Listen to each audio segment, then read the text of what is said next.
سنی سنائی باتوں کو آگے منتقل کر دینا، دوسرے تک پہنچانا قرآن مجید کی نظر میں یہ کیسا ہے؟ اللہ تعالیٰ نے سورۃ الحجرات آیت نمبر 6 میں فرمایا، بسم اللہ الرحمن الرحیم، یا ایھا الذین آمنوا ان جاءکم فاسق بنبأ فتبینوا ان تصیبوا قوما بجہالۃ فتصبحوا علی ما فعلتم نادمین۔ اے ایمان والو، اگر کوئی فاسق شخص تمہارے پاس کوئی خبر لے کر آتا ہے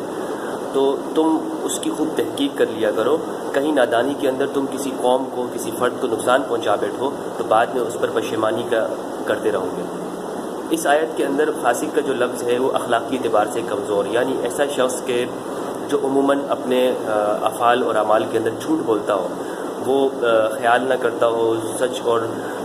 جھوٹ کے اندر، اور سنی سنائی باتوں کو نقل کرنے میں، جسے عمومی لفظوں کے اندر ہم غیر محتاط شخص کہیں گے، یعنی فاسق سے مراد یہاں پر غیر محتاط شخص ہے۔ تو یہ آپ صلی اللہ علیہ وسلم، یہ جو آیت اتری ہے، نازل ہوئی ہے، تمام مفسرین نے، طبری میں، ابن کثیر نے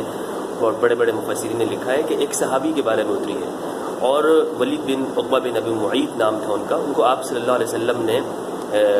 بنی مستلق کے لوگوں کی طرف بھیجا تھا کہ آپ جا کر ان سے کچھ صدقات وغیرہ لے آئیں۔ تو وہ شخص جب وہاں پر پہنچے تو ان کے پاس جانے سے پہلے ہی آ کر واپس انہوں نے جھوٹ بول دیا کہ اللہ کے رسول، وہ تو آپ کو زکوٰۃ دینا نہیں چاہتے، وہ تو منع کر رہے ہیں، جبکہ وہ ابھی ان سے ملاقات ہی نہیں کیے تھے اور ان کے پاس گئے بھی نہیں تھے، آپ صلی اللہ علیہ وسلم کا پیغام بھی ان کو نہیں پہنچایا تھا۔ تو پھر وہ بعد میں ان کو جب پتہ چلا ان لوگوں کو، تو وہ آئے اور انہوں نے کہا کہ اللہ کے رسول، ہم نے تو اس طرح کا کچھ نہیں کیا، ہم نے تو جنگ کی تیاری نہیں کی، آپ کا فرد آیا ہی نہیں، قلعے کے دروازے تک آ گیا اور وہیں سے واپس لوٹ گیا۔ تو اللہ کے رسول کو یہ بات بہت ناگوار گزری۔ تو یہ آیت کریمہ نازل ہوئی اور اس میں اللہ کے رسول صلی اللہ علیہ وسلم کو بتایا گیا کہ آپ اس طرح کے شخص کی بات کی تصدیق نہ کریں، خواہ وہ آپ کے پاس ہی کیوں نہ اٹھتا بیٹھتا ہو۔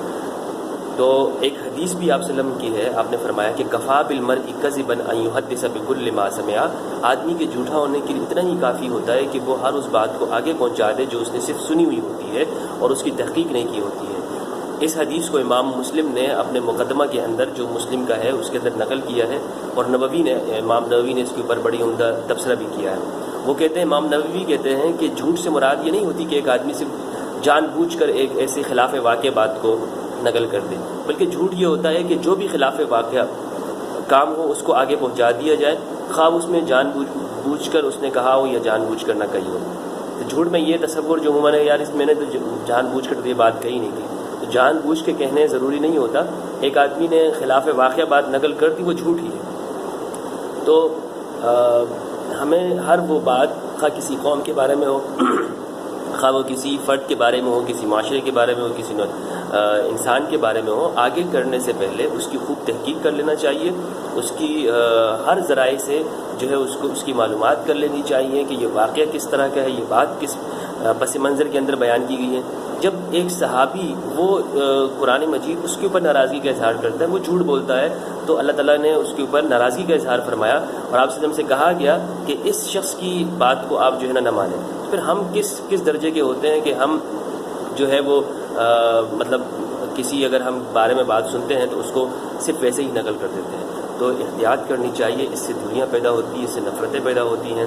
اس سے دلوں کے اندر جو ہے وہ کینہ بیٹھتا ہے۔ اللہ تعالیٰ سے دعا ہے اللہ تعالیٰ ہم سب کے دلوں کے اندر اتفاق نصیب فرمائے اور سنی سنائی باتوں کو ہم آگے نہ پہنچائیں۔ السلام علیکم ورحمۃ اللہ وبرکاتہ۔